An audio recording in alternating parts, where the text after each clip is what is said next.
मौलाना फजलुर रहमान का ज़िमनी इलेक्शन के बाइकआउट का ऐलान। 25 अप्रैल को बलूचिस्तान से तहरीक के आगाज़ का फैसला वाज़ेह कर दिया। इलेक्शन में कोई उम्मीदवार खड़ा नहीं करेंगे। आगे बढ़ने का फैसला किया है। अवाम के पास जाकर उन्हें एतमाद में लेना होगा। कराची, पेशावर और लाहौर में भी जलसे होंगे। दीगर जमातों से भी राब्ते कर रहे हैं।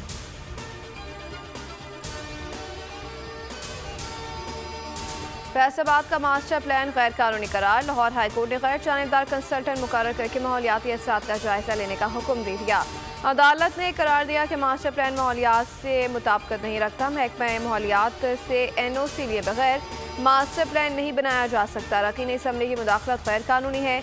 जाहिर होता है कि प्लान सियासी बुनियादों पर बनाया गया।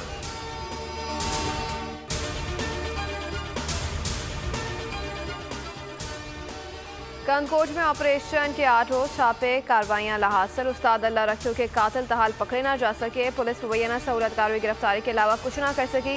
मजीद 6 ठिकानों और मोर्चों को आग लगा दी गई। एक माह कबल अगवा होने वाले मस्सा ड्राइवर के गुस्सा का एहतजाज। टायर जलाकर गोला मोड़ के मकाम पर इंडस हाईवे ब्लॉक कर दी।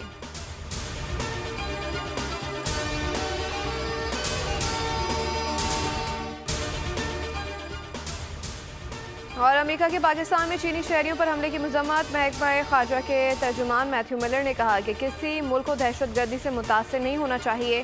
पाकिस्तान ने दहशतगर्दी से बहुत नुकसान उठाया। ईरान से तिजारत के मामले पर बोले कि हम सबको मशवरा देते हैं कि ईरान से तिजारत में रिस्क है। हम इस पाइपलाइन मंसूबे को आगे बढ़ाने के हक में नहीं। फ़लस्तीन के मामले पर कहा कि इसराइल का मुज़ाकरात की नाकामी को सलामती कौंसिल की करारदाद से जोड़ना गलत है। कैदियों की रिहाई के लिए कोशिशें जारी हैं।